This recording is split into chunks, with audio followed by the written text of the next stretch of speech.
Hey everybody, I'm sorry about the Facebook Live video. I don't have enough service, so I'll just try to go through the whole process to everybody and let them know. Um, this is our new red. It's the candy red metallic. It's got a lot of sparkle to it. It looks really good. I think we're going to do good with that one this year. It looks like a gel coat. It's a real heavy metallic. That's the Sit and Suds holder for the Gen 3. One thing, when you get your Gen 3, when you open it out of the box, it's going to look like this. It's going to come with the Delrin bushing in it. If you've got a regular pedestal 3/4 inch pin, Ranger, or the old 1.5 inch pedestal, all you'll do with that is actually open it to the right gap, shove in that's a Springfield Kingpin pedestal, and you're done. It's tight. If you've got a Ranger pedestal, now if you've got hydraulics, you may have to come from the bottom up, and all you do is just open it wide open, slide it through, come from the bottom, because it'll gap. Or if it's something really crazy, you can actually completely take this off. I'm going to be sending 3/16 Allen wrench to go with this. Once you do this, I mean, if you got a 2 3/8, you'll need it. Other boats really won't have to need it. But that's your regular pedestal. If you got a Ranger, which I've got in my Gen 3 right now, you just simply put over that one and tighten it to the Ranger. Once again, if you've got hydraulics, you come up from the bottom. Now, I can't see what's on video, but that'll give you your Ranger pedestal. Just tighten up your little your lever knob. Turn it wherever you want to. It's really cool. Me and Duke found that we could take and tighten it pretty good to where it wouldn't move going down the lake. But with the Delrin, we could still pull it and move it either way.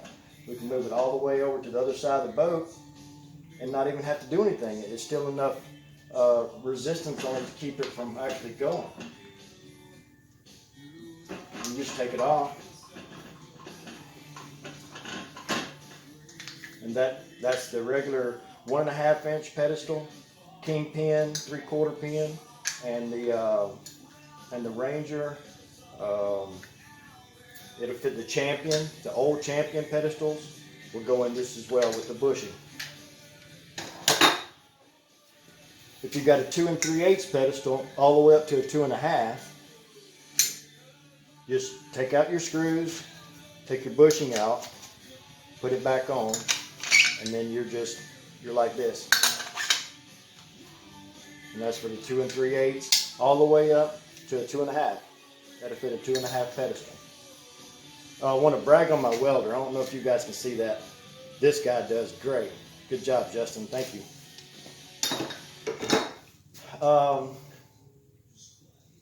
A few more things that make a Gen 3 quite different. On the Gen 3, we're going to pretend this is a whole unit. We don't have a lot of room to work with. But if you're spider rigging and everybody's sitting down in the seat and you want to start live scoping and do some single poling, instead of having to put all this somewhere and be standing up all day on your feet, knees hurting, back getting sore, you can just take, just like I took that other arm off in the example, you take that arm off and you can store it in the rod box because of the way the double seat does. It comes apart to small that you can store it. So you take your upper arm or your lower, whichever, put that in your rod box, and then if you want to go with the tall, you'll just reach in your box and bring out your tall butt seat pedestal, which I don't have enough room, but you would just slide the arm over your butt seat pedestal, the tall one, raise your arm up, take your shorty out, get your long one in,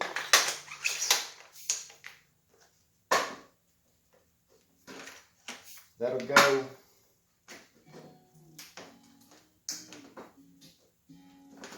just like that. Put it in your bass. Now remember, this is a long pedestal now.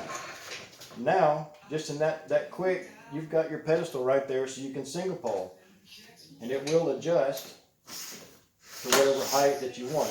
This one's really high for me because I like bass fishing with it, and you can bass fish with it, and it's sturdy enough. I don't know if you guys saw on my other video that I posted a month or so ago going down the lake. That it's solid. It doesn't go. It's not something you can sit and do a whole lot of moving on, but you can prop up and be comfortable and single pole out of it. This is a real good thing. This extra pedestal is going to run, I don't know, $75 or $80, but it'll let you do anything you want to do in one day's fishing, and you don't have to be uncomfortable. You can stay comfortable. That's the whole point of my products. Yes, they're expensive, but they're comfortable. You can do more with a double seat than you can do with anybody else's product. Well, it's my product anyway, but we won't go there. So, that's the Gen 3. This is how the T-bar got started actually. It was with the electronics holder. I had sent Eric Howard this, I don't know, I guess it was early 2015, I guess. Something like that. May have been around Christmas 2014 anyway. When I bass fish, I'm getting older and I don't like bending over. Everything is down low. And even when I'm spider rigging, I kind of like to look right into my electronics and see more about what's going on and not having to be bent over. So what I did, if you're sitting in a double seat, you're looking right at this. It's just underneath your T-bars, under your rods. You're watching what's going on. If you switch over to live scope or you're bass fishing, I mean, it'll raise up. Probably went out of sight of the camera, but anyway. And that means, look, I'm shaking the whole table. Again, my stuff is built. It's expensive, but it's built solid. It's not going to flop around out of the boat. It's not going to come undone. Screws aren't going to come out of it. Everything is welded and done. If you want to go turn it to one side or the other, just back off with this nice new little base plate I've got. Same base as the new T-bar. You can turn it left or right or wherever. If you do like me and pull crankbaits and you're set up to where you can put your electronics in the back and you can't afford a bunch more electronics, put your power cords and your transducers for at the back of the boat, have a power station in the back, and then you can actually just take and undo your unit, take it out, take it to the back, and put it in the stand. So I'm working on one. I've got a guy that's going to put a 16 and a 12. So I'm going to do something different. I may space them. I don't know. I'd like some feedback if you guys like them double stack or side by side. I'm thinking double stack, but let me know. Give me some feedback on that. So anyway, that's the adjustable electronics holder. Excuse me just a second.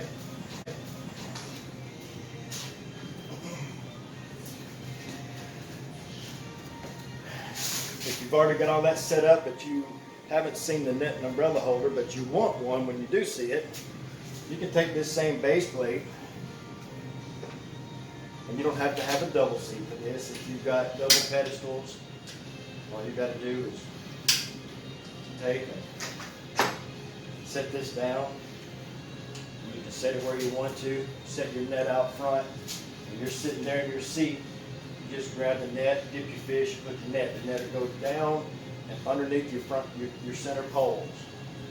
So this little base is going to be good for a lot of things. It'll turn any way you want to. If you got double seats and you just want double pedestals from the factory, and you want a place to put your net and umbrella holder, you can use the same setup with the Gen 3 technology. You can take this and put on a single pedestal from your factory boat. It doesn't matter what pedestal now.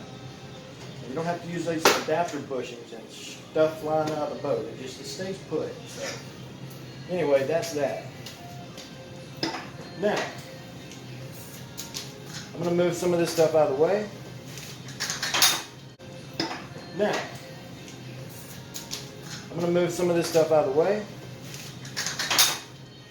And we're going to clobber test this base. I hope it holds because I don't want to mess up my nice banner that I got from Mr. Jerry McCready. So let's get this situated. X marks the spot. We'll tighten it down. I'll tighten this one pretty tight. Get my vise tight. Where's the hammer? All right, here's the hammer.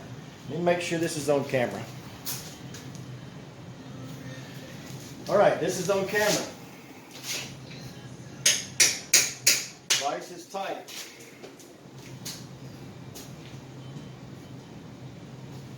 I'm going to get everything out of the way. And 3, 2, 1. Vise didn't hold. So let's see if my base held.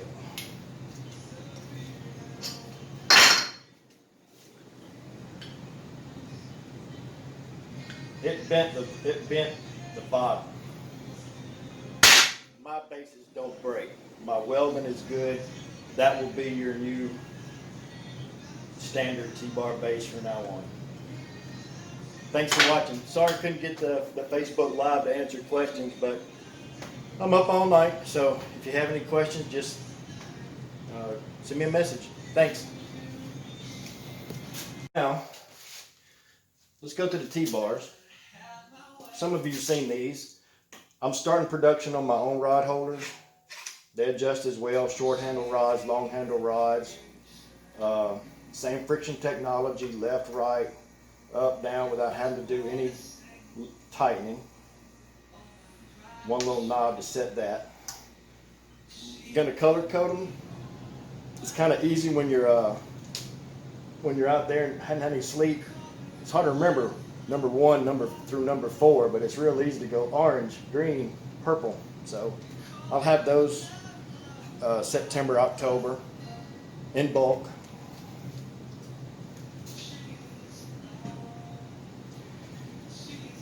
The Catfish series, we went to a 30-inch T-bar instead of a 24 to widen out the gaps. There's 9 inches between the rod holders. I am having someone test out a 30-inch T for some of the bigger boats. If some people want a 30-inch T, if it's stable enough, then we can do that for people, for crappie as well. But the Catfisherman, it gives them plenty of room for their big reels.